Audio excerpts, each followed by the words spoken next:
sold to a ruthless cattle baron at 18. Her daring escape shocked a whole western town.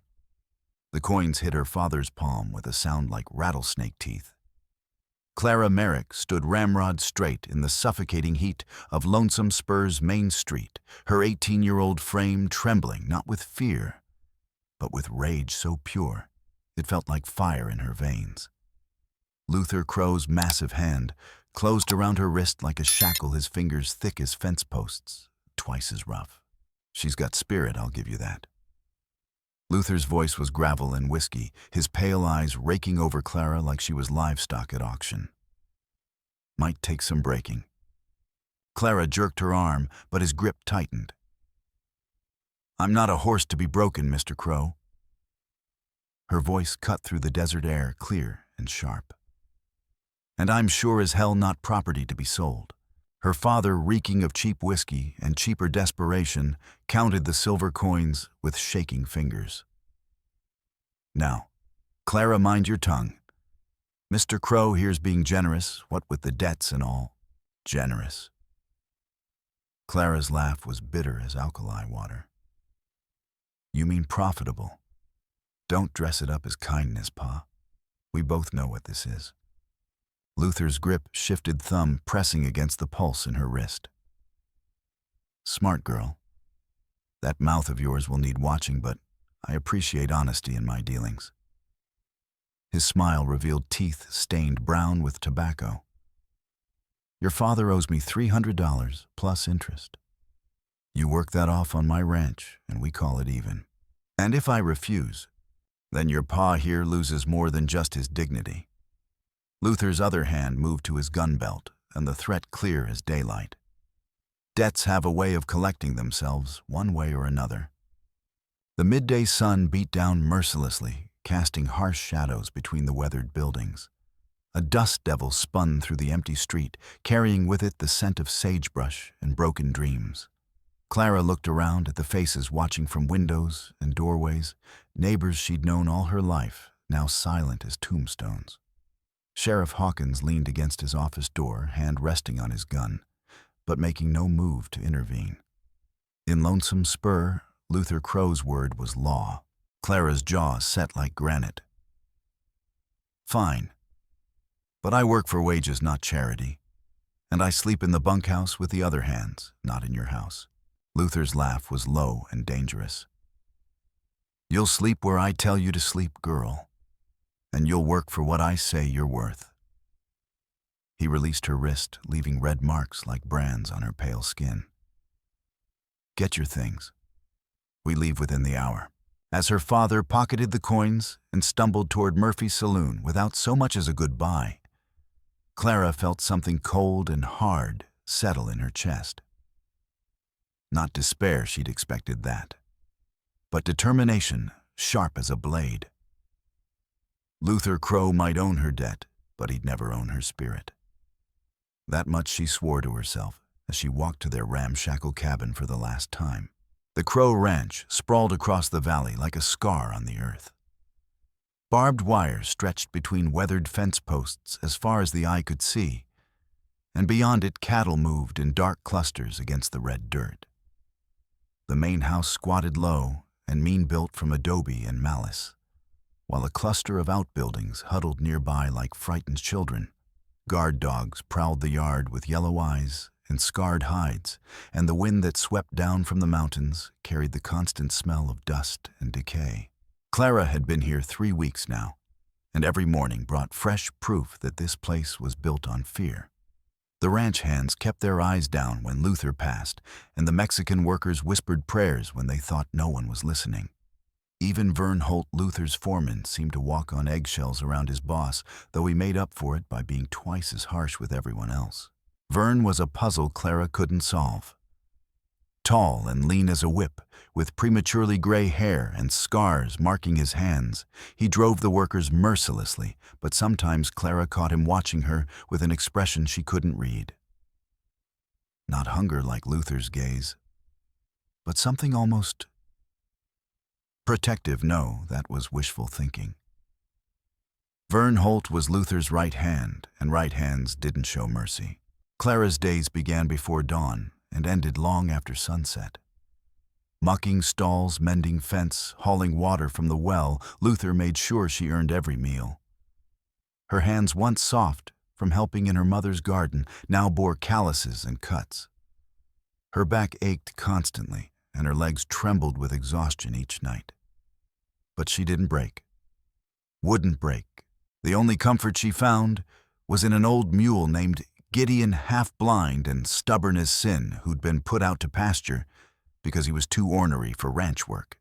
Clara smuggled him apple cores when she could, and in return, he let her rest her forehead against his dusty neck and pretend for just a moment that she wasn't alone in this godforsaken place. You're getting soft on that worthless animal. Clara turned to find Luther watching from the fence rail, his bulk silhouetted against the dying light. He'd taken to checking on her personally each evening, and she knew it wasn't concern for her well-being that brought him around. "Gideon's not worthless," she said, continuing to brush the mule's coat. "He just needs someone to see his value." Value. Luther climbed down from the fence, his boots thudding against the packed earth. "That mule's older than Moses and twice as useless. Only reason I keep him around is because shooting him would waste a bullet." Clara's hand stilled on the brush. "Everything deserves kindness, Mr. Crow. Even worthless old mules. Is that what you think this is, kindness?" Luther moved closer, and Clara could smell the whiskey on his breath. "Girl kindness is what got you into this mess. Your father's kindness toward the bottle, my kindness in taking his debt. Sometimes the world don't run on kindness. Sometimes it runs on power." He reached out as if to touch her hair, but Clara stepped back, putting Gideon between them. The mule, sensing tension, pinned his ears and showed his teeth. Luther's eyes hardened. "You best remember what you are here, Clara. You're not a guest. You're not family. You're payment on a debt, and I collect what's owed me." He turned and walked away, calling over his shoulder, "Finish up and get inside. Decent women don't linger in barns after dark." Clara watched him go, her heart hammering against her ribs. She knew that look in his eyes, had seen it in the faces of men who frequented Murphy's saloon when they thought no one was watching. It was the look of a man who took what he wanted, consequences be damned. That night, she barricaded her door with a chair and slept with her father's old hunting knife under her pillow. Outside, the wind howled across the plains like the voices of all the lost souls who'd crossed Luther Crow's path. But Clara didn't pray for rescue. She'd learned long ago that the only person she could count on was herself. The next morning brought news that would change everything. A stranger had ridden into Lonesome Spur, asking for work and causing a stir just by existing. Word traveled fast in ranch country, and by noon, everyone knew about the quiet man with the scarred hands and the careful way he held himself like a gun that had been fired too many times. Wes Callahan rode into Lonesome Spur, with nothing but the clothes on his back and a past that followed him like his own shadow. His horse was tired, his supplies were low, and his prospects were dimmer than a candle in a windstorm. But he'd been in worse straits before, and he'd survived this long by keeping his head down and his mouth shut. The town was smaller than he'd expected, little more than a main street, lined with sun-bleached buildings and broken dreams. A general store, a saloon, a sheriff's office that looked like it hadn't seen real law enforcement in years. The kind of place where people minded their own business because everyone had something to hide. Wes tied his horse to the hitching post outside Murphy's saloon and pushed through the batwing doors. The interior was thick with tobacco smoke and the sour smell of spilled beer. A few locals nursed drinks at scattered tables, but conversation died when he entered. In a town this size, strangers were either trouble or opportunity, and most folks preferred to wait and see which category applied.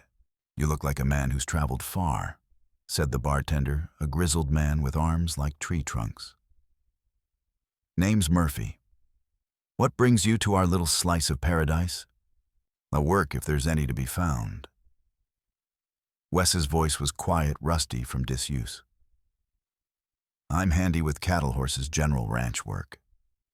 Might be something at the Crow place, Murphy said, pouring him a whiskey without being asked. Luther's always looking for hands, though he don't keep 'em long. Man's got a temper like a rattlesnake and half the patience. An old-timer at the end of the bar snorted. Luther Crow's got himself a new pet these days. Young thing pretty as a picture and twice as spirited. Bought her debt from her worthless father, if you can believe such a thing still happens in civilized country. Wes's hand tightened around his glass. He'd seen too many men who treated women like property, and had always left a taste in his mouth worse than bad whiskey. That's so, Clara Merrick. The old-timer continued, obviously enjoying having an audience. Poor girl's been working that ranch like a field hand for weeks now. Luther parades her around town every few days just to remind folks who owns what around here. Murphy shot the old man a warning look. Talk like that'll get you in trouble, Ezra. Luther Crow's got ears everywhere. And let him hear, Ezra said, but his voice dropped to a whisper. Don't make it less true. That girl's spirit's gonna break soon enough, mark my words. Luther's got a way of breaking things he can't bend. Wes finished his drink and placed a coin on the bar. Which direction to the Crow Ranch? The north, about 5 miles up the valley road. Can't miss it, biggest spread in 3 counties. Murphy wiped down a glass with unnecessary vigor. But stranger, take some advice from a man who's lived here 20 years. Luther Crow ain't the kind of boss you want to cross. He's got a mean streak wide as the Rio Grande, and he don't forgive mistakes. Wes nodded his thanks and headed for the door. As he pushed through the bat wings, he caught a glimpse of a wagon rolling down the main street. A young woman sat in the driver's seat, her dark hair pulled back severely, her face set in lines of grim determination. Even from a distance, he could see the bruises on her arms and the way she held herself like someone who'd learned to expect pain, but refused to cower before it. Luther Crow sat beside her, his massive frame dwarfing hers as one hand resting possessively on her shoulder. He said something that made her flinch, and Wes felt that old familiar anger kindle in his chest. He'd spent 3 years trying to outrun his past, trying to forget the sound of his sister's screams and the feeling of her blood on his hands. But some memories never faded, and some debts never got paid. He watched the wagon disappear around a bend in the road, then mounted his horse and followed at a distance. Maybe it was curiosity. Maybe it was the ghost of conscience he thought he'd buried. Either way, Wes Callahan was about to walk into the kind of trouble that had a way of defining a man's entire life. The Crow Ranch was everything Murphy had promised, and worse. Wes had worked on spreads from Texas to Montana, but he'd never seen a place that felt so much like a prison. The fences were higher than necessary. The buildings were arranged to provide clear sight lines for anyone keeping watch, and the men he saw moving around the compound had the look of hired guns rather than ranch hands. Wes rode up to the main house and dismounted, keeping his hands visible and his movements slow. A man emerged from the shadows of the porch, tall, lean, with prematurely gray hair and scars marking his knuckles. This would be Vern Holt, the foreman Murphy had mentioned. State your business. Vern said, his hand resting casually on his gun belt. Looking for work. Heard Mr. Crow might have need of an extra hand. Vern looked him up and down, taking in the worn clothes, the careful way Wes held himself, the gun that rode low on his hip. You got experience with cattle? Some, more with horses. I'm handy with tools, good with repairs. Wes kept his voice steady, professional. I don't drink much, don't start fights, and I earn my wages. What's your name? Wes Callahan. Something flickered in Vern's eyes at the name, but he kept his expression neutral. Wait here.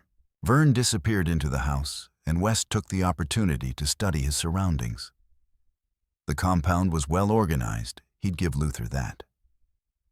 But there was something off about the whole operation, something that made the hair on the back of his neck stand up.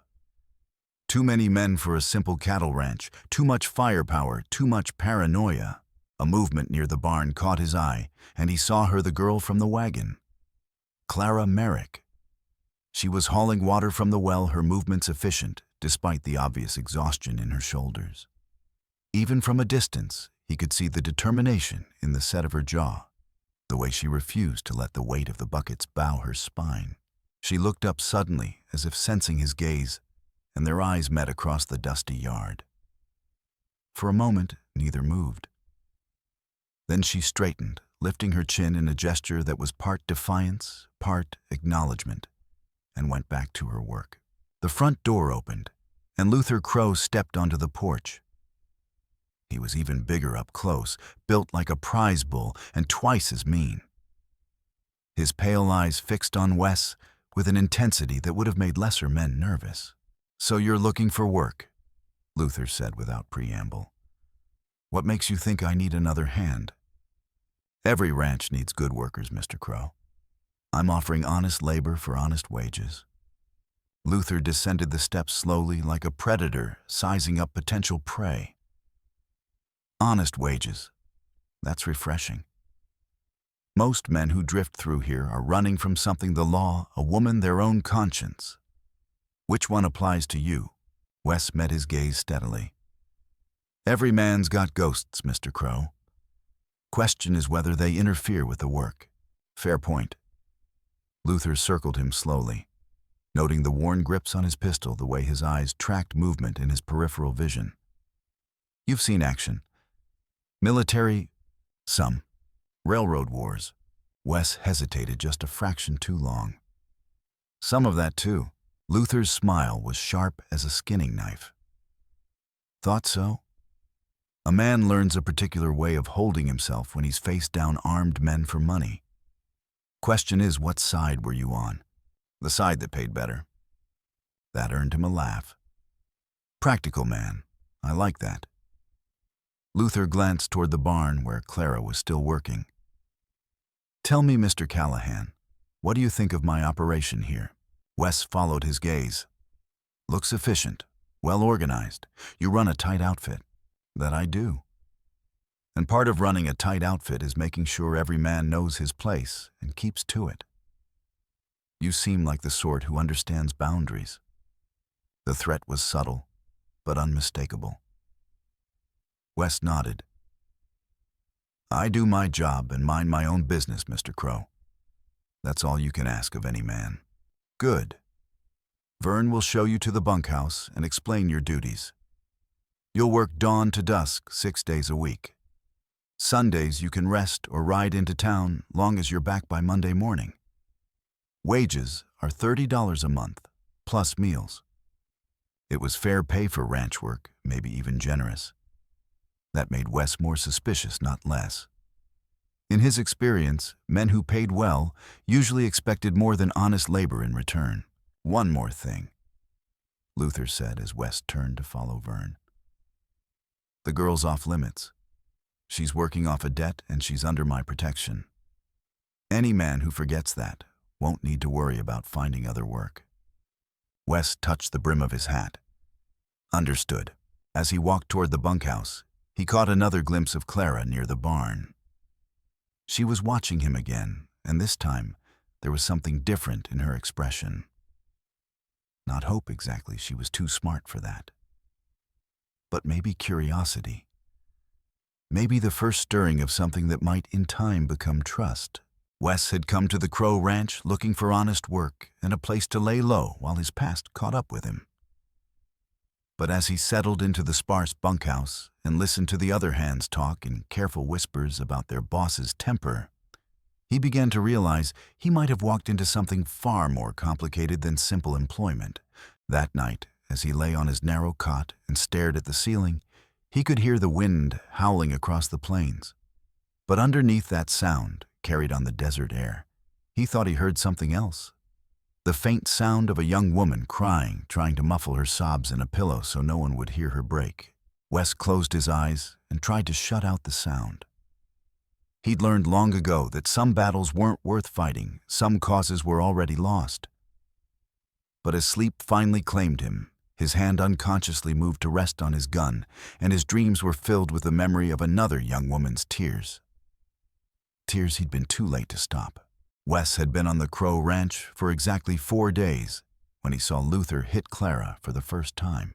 It happened in the yard between the main house and the barn, in full view of anyone who cared to look. Clara had been leading a horse out to pasture when the animal spooked at a rattlesnake coiled near the fence. The horse reared, jerking the lead rope from her hands, and bolted toward the road. It took 3 men to corner the animal and bring it back, and by the time they did, Luther's face was purple with rage. "Stupid girl," he roared, advancing on Clara as she stood frozen by the fence. "That horse is worth more than your worthless father's entire debt." The snake spooked him. Clara said, backing away but keeping her chin up. "It wasn't my fault. Everything that goes wrong on this ranch is your fault." Luther's hand lashed out, catching her across the cheek with a sound like a gunshot. Clara stumbled but didn't fall, one hand flying to her face as blood trickled from her split lip. Wes was moving before he'd consciously decided to intervene, but Vern Holt's hand on his arm stopped him short. The foreman's grip was iron strong, and his eyes held a warning that went deeper than words. "Not your business," Vern whispered so low only Wes could hear. "Luther's got a right to discipline his workers." "She's not his property," Wes said through gritted teeth. "In the eyes of the law, she might as well be. Her father signed papers. This is all legal and proper." Legal, maybe, but there was nothing proper about a man twice Clara's size using his fists to make a point. Wes watched Luther grab her by the arm and drag her toward the house, his fingers digging into her flesh hard enough to leave bruises. Clara didn't resist, but her eyes were blazing with a fury that made Wes think of a wildcat backed into a corner. "You got family, Callahan?" Vern asked quietly as they watched Luther disappear into the house with his captive. "Had a sister once. What happened to her?" Wes was quiet for a long moment. "She trusted the wrong man. Ended up dead because of it." Vern nodded slowly. "Then you understand why a smart man doesn't go looking for trouble. Sometimes trying to help just makes things worse." Maybe Vern was right. Maybe the smart thing to do was keep his head down and earn his pay. But that night, when he saw Clara emerge from the house with a black eye and moving like her ribs hurt, Wes made a decision that would change everything. He waited until the ranch was quiet, then slipped out of the bunkhouse and made his way to the well, where Clara often went to wash after her work was done. She was there as he'd hoped, dabbing at her split lip with a damp cloth. When she saw him approaching, she tensed like a rabbit scenting a wolf. "Easy," he said softly, stopping a respectful distance away. "I'm not here to cause trouble." "Then what do you want?" Her voice was hoarse, probably from crying, though her eyes were dry now. "To see if you're all right." Clara's laugh was bitter. "Do I look all right to you?" "No. You look like someone who's been taking a beating she doesn't deserve." She studied his face in the moonlight, searching for something mockery, pity, or worse, the hunger she'd learned to recognize in men's eyes. But Wes's expression was carefully neutral. And when he spoke again, his voice held a gentleness that made her chest ache. "My name's Wes Callahan. I know Luther told you to stay away from the hands, but sometimes a person needs to know they're not completely alone in the world." "Clara Merrick." She wrung out the cloth with shaking hands. "Though I suppose you already knew that." "I did. What I didn't know is whether you had anyone looking out for you." "I look out for myself." The words came out sharper than she'd intended, a reflex born from months of having to be her own protector. "I can see that. You've got more spine than most men I've known." Wes reached into his pocket and pulled out a small cloth bundle. But everyone needs help sometimes, whether they admit it or not. He set the bundle on the edge of the well and stepped back. Clara eyed it suspiciously, but made no move to touch it. "What is it?" "Food. Jerky, some biscuits I saved from supper. Figured you might be going hungry more often than you should." Clara's stomach chose that moment to rumble loudly, betraying her. Luther had taken to reducing her meals whenever she displeased him, which was most days. The smell of the food made her mouth water, but she forced herself to shake her head. I can't. If Luther finds out, he won't. I'm careful and I'm quiet. You don't have to trust me, Clara, but you don't have to starve yourself either. The kindness in his voice was almost her undoing. It had been so long since anyone had spoken to her with simple human decency that she'd almost forgotten what it felt like. Tears pricked at her eyes, but she blinked them back fiercely. Why would you risk Luther's anger for someone you barely know? Wes was quiet for a moment, and when he spoke, his voice carried the weight of old grief. Because someone should have done the same for my sister, and no one did. Sometimes we get a chance to pay forward the kindness we never received. Clara looked at the bundle again, then at Wes's face. She saw no deception there, no hidden agenda. Just a tired man who'd seen too much suffering and was trying in his small way to balance the scales. Thank you, she whispered, reaching for the food. Wes nodded and turned to go, but Clara's voice stopped him. Your sister, what happened to her? He paused without turning around. She fell in love with a man who saw her as property instead of a person. By the time I realized what was happening, it was too late to save her. His shoulders sagged slightly. I've been trying to live with that failure ever since. I'm sorry. So am I. Wes looked back at her over his shoulder.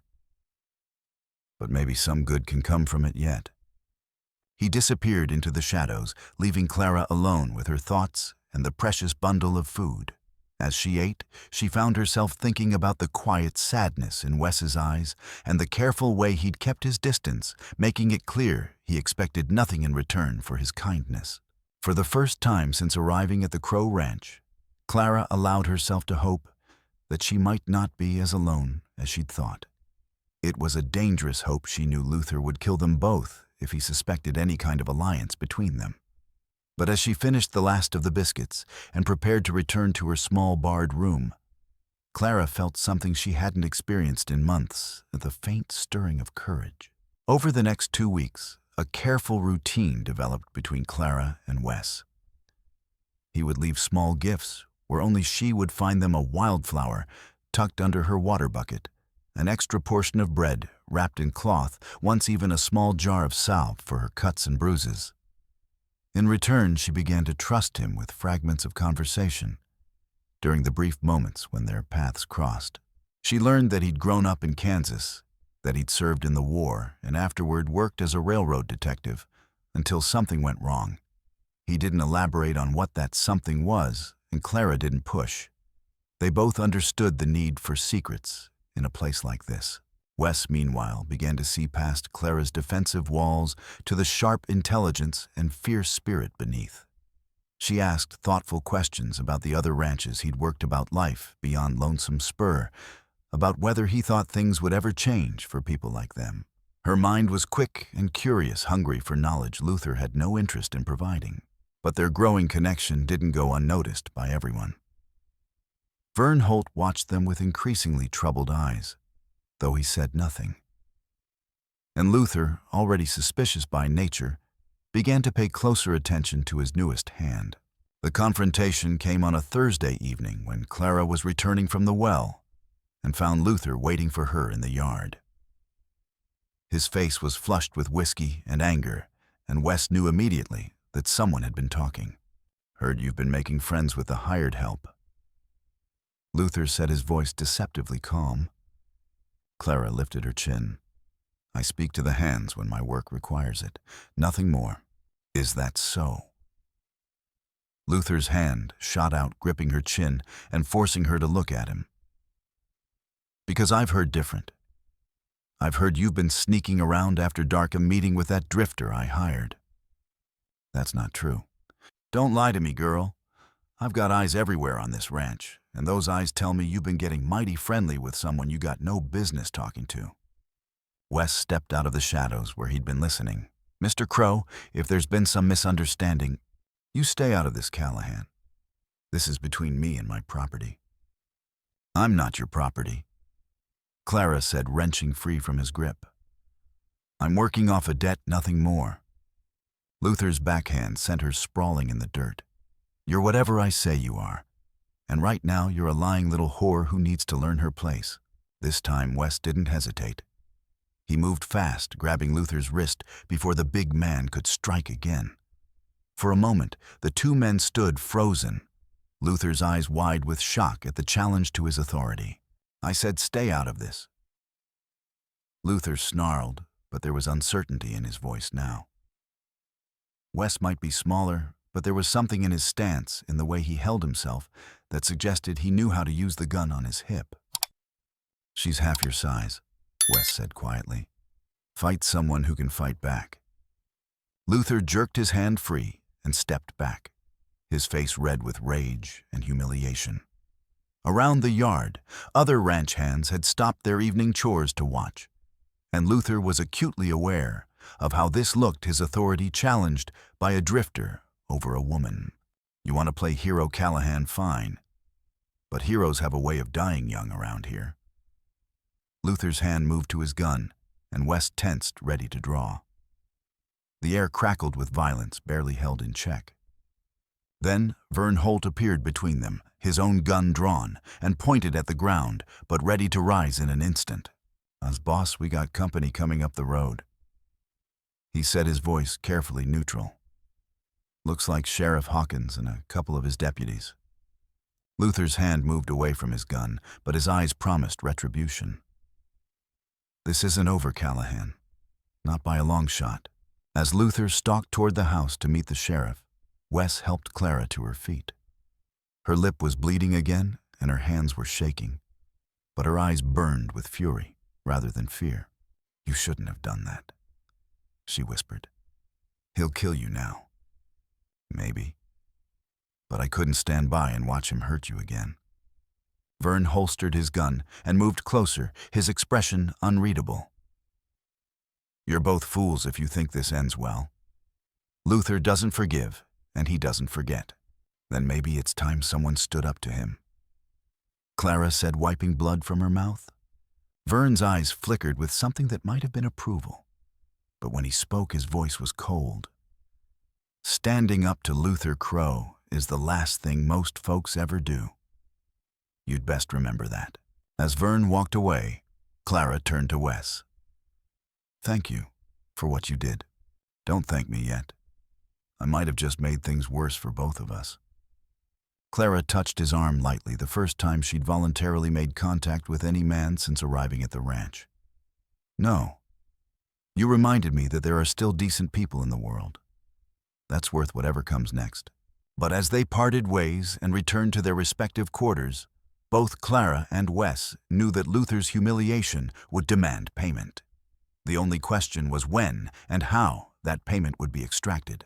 That night, as storm clouds gathered on the horizon and lightning flickered in the distance, Clara lay awake planning.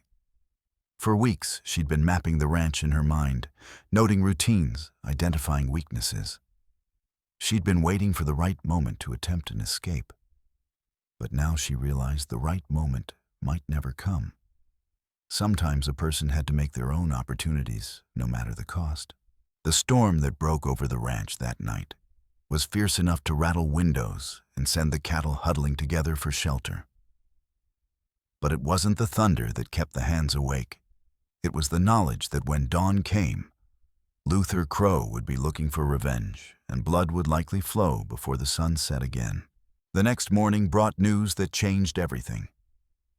Sheriff Hawkins had come to warn Luther about strangers asking questions in town, hard-looking men with guns and attitudes who seemed mighty interested in the Crow Ranch. They'd been flashing money around hiring local toughs and making it clear they had business with Luther that wasn't likely to be friendly. Wes overheard part of the conversation from where he was repairing fence near the house, and what he heard made his blood run cold. The strangers weren't just any hired guns, for they were members of the Valdez Gang railroad enforcers who'd been hunting him for 3 years. Somehow they'd traced him to Lonesome Spur, and now they were closing in. But that wasn't the worst of it. As the day wore on, more details emerged through the ranch's gossip network. The Valdez Gang wasn't just after Wes, they had old business with Luther, too. 5 years ago, Luther had sold them information about a railroad payroll shipment, then double-crossed them and kept the money for himself. They'd been waiting for the right moment to collect that debt, and Wes's presence at the ranch had given them the perfect opportunity. By evening, Luther's paranoia had reached new heights. He'd ordered extra guards posted, had the hands check and double-check their weapons, and moved his most valuable possessions into the house where he could watch over them personally. That included Clara, who found herself locked in Luther's study while he paced and drank and cursed his enemies, both old and new. "This is your fault," he snarled at her as she sat rigid in a chair, hands bound behind her back. "Your boyfriend brought this trouble to my door, and now I've got killers coming for what's mine." "Wes isn't my boyfriend," Clara said quietly. "And whatever's coming for you, you earned it long before either of us arrived." Luther's hand cracked across her face, but Clara barely flinched. She'd learned to absorb his blows, to let them pass through her without breaking her spirit. What she hadn't learned was how to shut out the growing sounds of preparation, outside men cleaning guns, checking ammunition, discussing fields of fire and escape routes. A soft knock on the study door interrupted Luther's rant. "Come in," he called, and Vern Holt entered his face grave. "Boss, we got a problem. Callahan's gone." Luther's face went purple. "Gone? What do you mean gone?" "Slipped out sometime after dark. Took his horse's gear, everything. Left this behind." Vern held up a folded piece of paper. Luther snatched the paper and read it, his lips moving silently. When he finished, he crumpled it in his fist and threw it across the room. "Coward ran when things got hot. Left us to face the music alone." Clara felt something cold settle in her stomach. Wes had seemed different from the other men, kinder, more honorable. But maybe Luther was right. Maybe when faced with real danger, Wes had shown his true colors and abandoned them all to save his own skin. "What did the note say?" she asked, hating herself for caring. Luther laughed bitterly. "Said he was sorry for bringing trouble to the ranch. Said he hoped his leaving would keep anyone else from getting hurt." He leaned down until his whiskey-soured breath made Clara's eyes water. "Looks like your hero isn't so heroic after all." But Clara noticed that Vern's expression didn't match Luther's interpretation. The foreman's eyes held something that looked almost like approval. No, that couldn't be right. Vern Holt was Luther's man through and through. "Boss," Vern said carefully, "maybe we should consider moving the girl somewhere safer. If the Valdez gang is really coming, the girl stays here." Luther snapped. "She's my insurance policy. Those bastards want to play rough, they'll have to go through her to get to me." Clara's blood turned to ice water. "You're going to use me as a human shield. I'm going to use whatever I have to use to protect what's mine. You got a problem with that? Take it up with your boyfriend when you see him in hell." As Luther resumed his pacing and drinking, Clara caught Vern's eye. For just a moment, the foreman's careful mask slipped, and she saw something that made her heart race. It wasn't the cold indifference she'd grown used to, but something warmer. Something that looked almost like family resemblance. No, that was impossible. Her imagination was running wild from fear and stress. Vern Holt was Luther's enforcer, nothing more. She was grasping at straws, looking for allies where none existed. But as the night wore on and Luther's drinking grew heavier, Clara found herself studying Vern's face when he thought no one was looking. There was something familiar about the shape of his eyes and the set of his jaw. Something that reminded her of looking in the mirror or of old photographs her mother had kept hidden in a trunk. The realization, when it came, hit her like a physical blow. The brother who'd supposedly died in a mining accident when Clara was 10 years old. The brother her father never spoke of, whose grave they'd never visited, because the body was never found. Thomas Merrick, who'd left home at 16 after a fight with their father and never returned. Thomas Merrick, who would now be about 35 years old with gray, threading his hair from a hard life. Thomas Merrick, who'd always had a scar on his left hand from a childhood accident with a broken bottle. Clara's eyes went to Vern's hands, and there it was, a pale line across his knuckles that she'd noticed before, but never really seen. Her brother alive, and working for the man who'd bought her like livestock. Her brother who'd watched Luther beat her and done nothing to stop it. The betrayal was so complete, so devastating, that Clara couldn't even process it properly. She sat in stunned silence as Luther continued his drunken rant, and Vern Thomas avoided her eyes.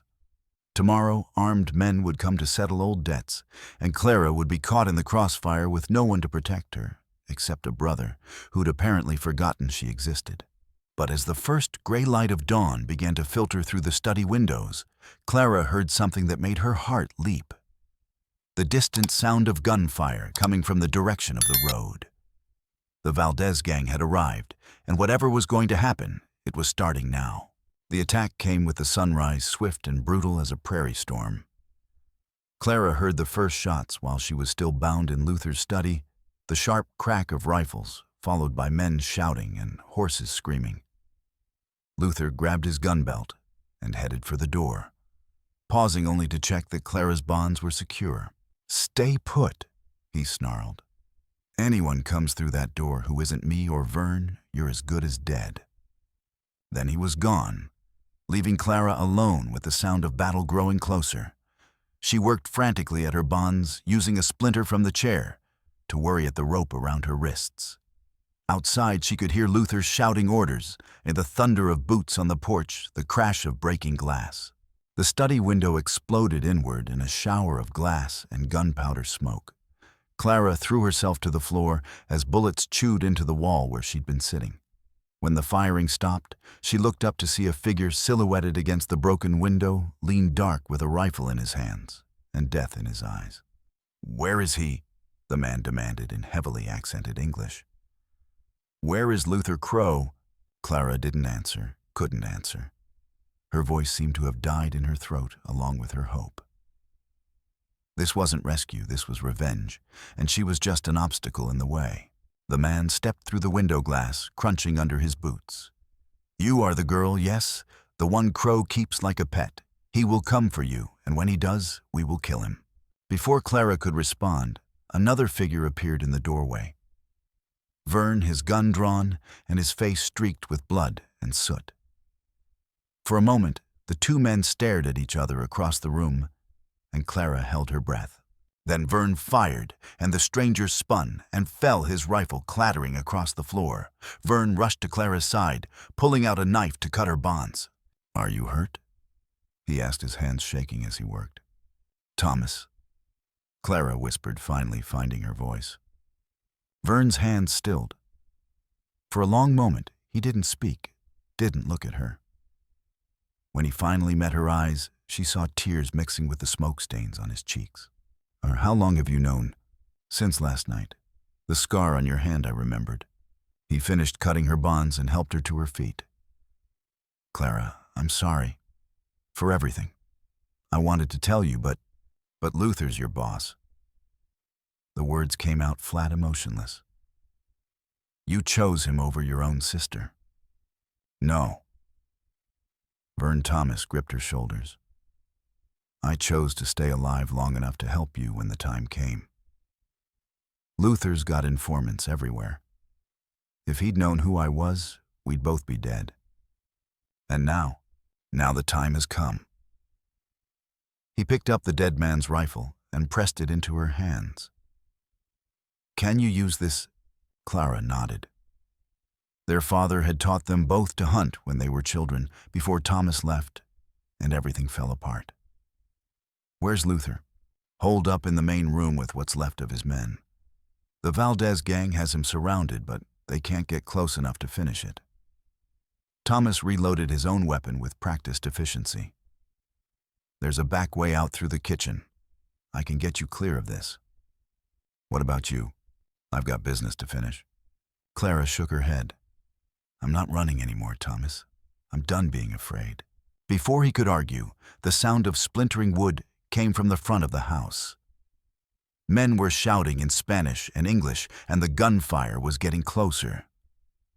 Through the broken window, Clara could see smoke rising from the barn and one of the outbuildings already in flames. Then she heard a voice that made her heart stop. Wes Callahan shouting Luther's name from somewhere in the yard. He hadn't run after all. He'd come back, and now he was walking into a war zone. I have to help him, Clara said, starting toward the door. Thomas caught her arm. It's too dangerous. You don't understand what these men are capable of. And you don't understand what I'm capable of. Clara pulled free and checked the rifle's action. Wes came back for me, and I won't let him die for it. As if summoned by her words, gunfire erupted from the front yard, the rapid crack of pistols answered by the deeper boom of rifles. Someone screamed, and Clara heard Luther's voice rising above the chaos, cursing his enemies and promising vengeance, even as his empire burned around him. Clara moved toward the study door, but Thomas blocked her path. Wait.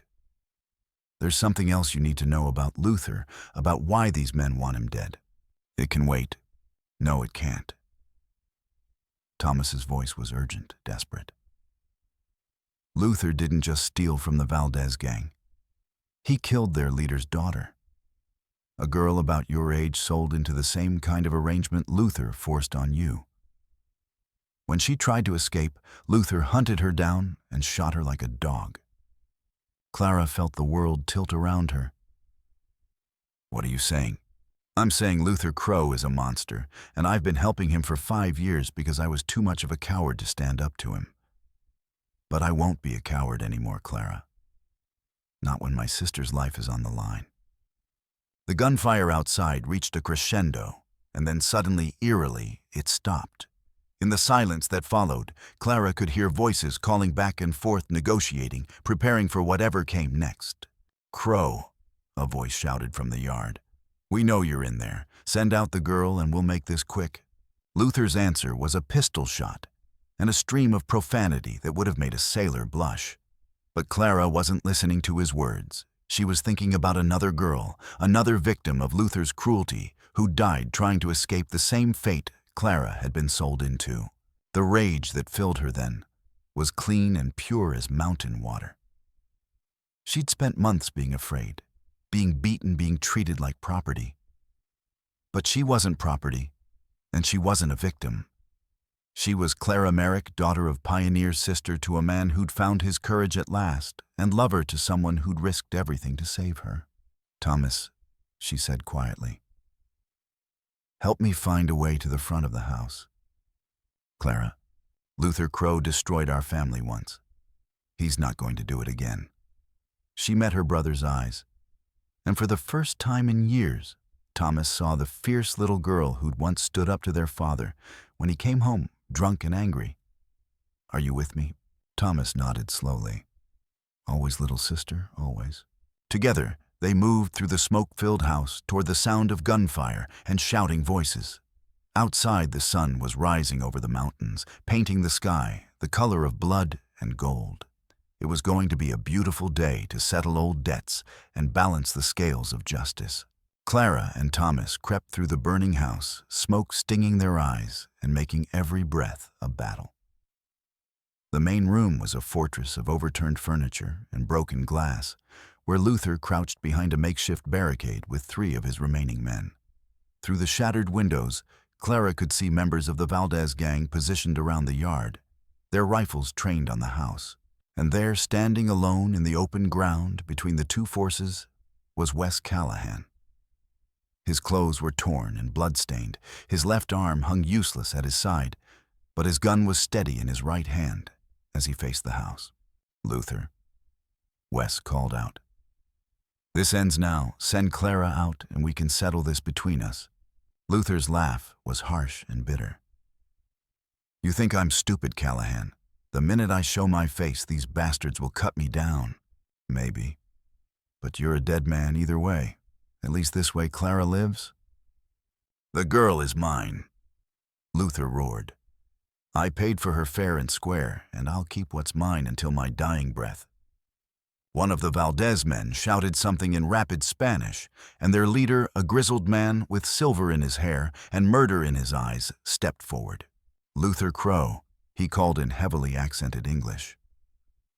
"I am Diego Valdez. You killed my daughter, you stole my money, and now you will pay with your life. Your daughter was a whore who got what she deserved." Luther shouted back. The words hung in the air, like a death sentence. Diego Valdez's face went white with rage, and he barked an order to his men. Rifles rose to shoulders, hammers cocked back, and Clara knew that in seconds the air would be full of lead and death. That's when she made her choice. Clara stepped out from behind the barricade where she'd been hiding rifle in her hands, and spoke in a voice that carried across the yard like a church bell. "Mr. Valdez, I'm Clara Merrick. Luther Crow is holding me against my will." The effect was instantaneous. Every gun in the yard swung toward the house, but no one fired. Luther spun around, his face purple with rage and disbelief. "Get back, you stupid bitch. You'll get us all killed." "Good," Clara said, and put a bullet through the window next to Luther's head. The glass exploded in a shower of fragments, and Luther threw himself flat as more shots rang out from the yard. But these weren't aimed at Clara. The Valdez gang was firing at Luther's men, who broke and ran for the back of the house. In the chaos that followed, Thomas appeared beside Clara, his own gun drawn. "Time to go," he said, grabbing her arm. But Clara shook him off. "Not yet. We finished this." Luther was on his feet again, his gun aimed at Clara's head. "You ungrateful little whore, after everything I've done for you, everything you've done to me." Clara corrected, raising her rifle. "There's a difference." For a moment, they faced each other across the wreckage of the room, the cattle baron who'd built his empire on fear and violence, and the 18-year-old girl who refused to be broken by either. Clara's hands were steady, her breathing calm. She'd been afraid for so long that now, facing the source of that fear, she felt nothing but cold determination. "You won't shoot me," Luther said, but there was uncertainty in his voice. "You don't have the stomach for killing. Try me." Luther's finger tightened on the trigger, but before he could fire, Thomas stepped between them. The bullet that would have killed Clara caught him in the chest instead, and he went down, hard blood spreading across his shirt like spilled wine. "Thomas." Clara dropped beside her brother, pressing her hands against the wound. His breathing was shallow, labored, but his eyes were clear. "Should have done this years ago," he whispered. "Protected you, like I was supposed to." Luther stood over them, reloading his gun with practiced efficiency. "Touching reunion, but it's time to end this." He never got the chance to fire again. Wes appeared in the window behind him, bloody and battered, but very much alive. His shot took Luther in the shoulder, spinning him around, and his second shot shattered Luther's gun hand. Luther collapsed, howling in pain and rage as Wes climbed through the window. The Valdez gang was already in the house, their boots thundering on the floorboards as they searched for their target. "Clara." Wes reached her side, his good hand touching her face. "Are you hurt? Thomas is bleeding bad," she said, her voice surprisingly steady. "We need to stop it." Wes pulled off his shirt and pressed it against Thomas's wound. "You're going to be all right," he told the older man. "The bullet went through. Missed anything vital?" Thomas managed a weak smile. "You always were an optimist." Diego Valdez entered the room with two of his men, their guns trained on Luther's broken form. The cattle baron was conscious, but barely, his face gray with shock and blood loss. "Luther Crow," Diego said, his voice like winter wind. "You have answered for many crimes today, but there is one more debt to pay." Luther tried to speak, but only blood came out. Diego knelt beside him, his weathered hand gripping Luther's throat. "My daughter's name was Maria. She was 15 years old when you bought her from a man not unlike yourself. She was 16 when she tried to escape, and you hunted her down like an animal." Diego's voice never rose above a whisper. but every word carried the weight of absolute judgment. Before you die, I want you to know that her death is finally avenged. Luther's eyes went wide with terror, but Diego didn't give him time to beg. The knife was swift and sure, and Luther Crow died the way he'd lived, violently and without mercy. Clara watched it happen without flinching. She felt no satisfaction in Luther's death, but no sorrow either. Some men forfeited their right to mercy through their actions, and Luther had crossed that line long ago. Diego wiped his blade clean and stood. "The debt is paid," he said simply. Then his eyes found Clara's. "You are free, señorita. Crow can hurt no one else." "Thank you," Clara said. "For stopping this." Diego nodded. "My men and I will leave now. We have what we came for." He paused at the doorway. "Be careful who you trust in the future. Not all monsters are as obvious as Luther Crow." Then they were gone, disappearing into the smoke and morning mist like avenging angels returning to heaven. Clara, Wes, and Thomas were left alone in the wreckage of what had once been Luther's seat of power. "What happens now?" Clara asked, helping Wes bind Thomas's wound with strips torn from her skirt. "Now we get your brother to a doctor," Wes said. "And then we figure out what comes next." Thomas gripped Clara's hand weakly. "The ranch. Legally, it belongs to you now. Luther's will named you as heir. He was planning to marry you, make it official." Clara's stomach turned at the thought, but she pushed past her revulsion to focus on what Thomas was telling her. The entire ranch, everything. Cattle, land, buildings, all of it. Thomas coughed and flecks of blood appeared on his lips. "You can sell it, start over somewhere else." Or, Clara prompted, sensing there was more. Thomas smiled, and for a moment she saw the big brother she remembered from childhood. "Or you can turn it into something better. Something that helps people instead of hurting them." As they helped Thomas to his feet and prepared to leave the house that had been both prison and battleground, Clara found herself thinking about the future for the first time in months. She thought about the girl named Maria, who died trying to escape a fate like Clara's own. She thought about all the other women who might still be trapped in similar situations, with no one to help them and nowhere to go. The Crow Ranch was built on suffering and maintained by fear.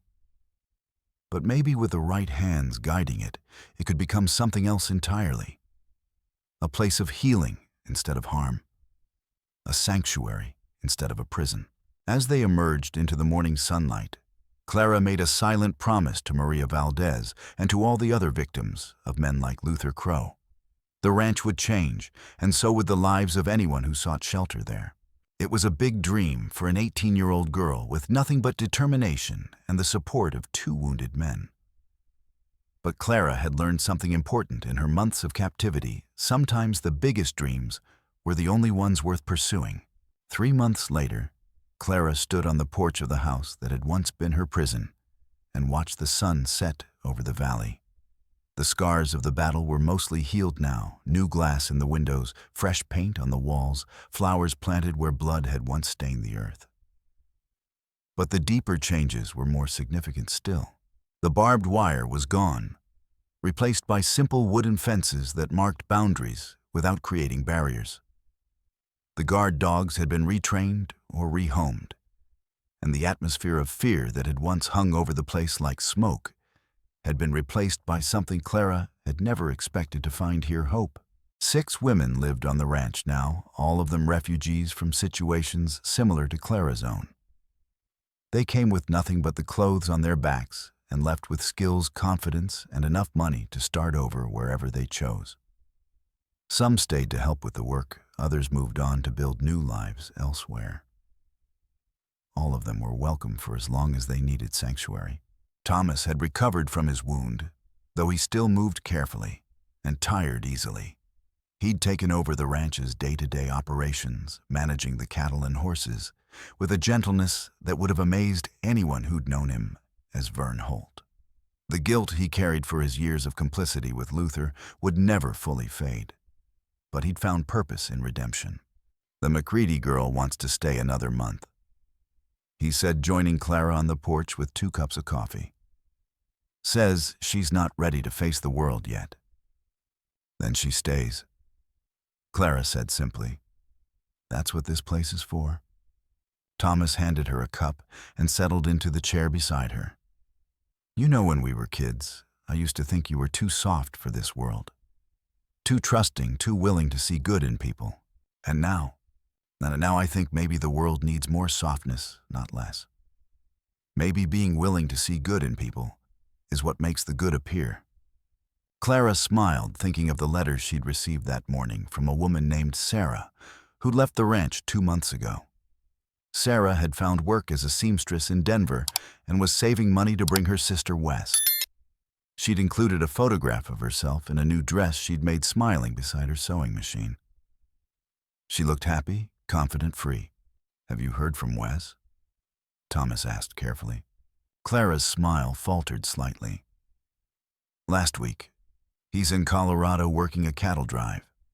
Says the pay is good and the work is honest. He'll come back. Maybe. Or maybe he won't, and that's all right too. He gave me the chance to save myself, and that's more than I had any right to expect." But even as she said the words, Clara's eyes went to the road that led down the valley toward Lonesome Spur. Wes had left 3 weeks after the battle, saying he needed to put distance between himself and the Valdez gang's reputation. He'd promised to write, and he had. But letters weren't the same as presents, and Clara found herself missing the quiet strength of his company more than she cared to admit. The sound of approaching hoofbeats interrupted her thoughts. A lone rider was coming up the valley road, silhouetted against the dying light. Clara's heart leaped, but she forced herself to remain calm. It could be anyone, a traveler seeking shelter, a woman needing help, or just someone passing through. But as the rider drew closer, Clara recognized the easy way he sat his horse, the careful alertness that never quite left his shoulders. Wes Callahan had come home. He dismounted at the hitching post and approached the porch slowly, as if unsure of his welcome. He looked tired, older somehow, but his eyes still held the kindness that had first drawn Clara to trust him. "Evening," he said, touching the brim of his hat. "I was wondering if you might have room for one more hand. I'm reliable, honest, and I work for fair wages." Clara kept her expression neutral, though her heart was racing. "Depends. What's your experience with cattle?" "Some. More with horses. I'm handy with tools, good with repairs." The words were the same ones he'd spoken to Vern months ago, but the context made all the difference now. "Well," Clara said, standing and walking to the porch rail, "I suppose we could give you a trial period. See how you work out." Wes smiled, and the expression transformed his whole face. That's all any man can ask for a chance to prove himself. Thomas cleared his throat. "I'll just go check on the horses," he said, disappearing into the house with a knowing smile. Clara and Wes stood alone in the gathering dusk, studying each other across the space that separated them. So much had changed since their first meeting, yet in some ways they were the same 2 wounded people who'd found comfort in each other's strength. "The bounty hunters?" Clara asked. "Gave up the chase.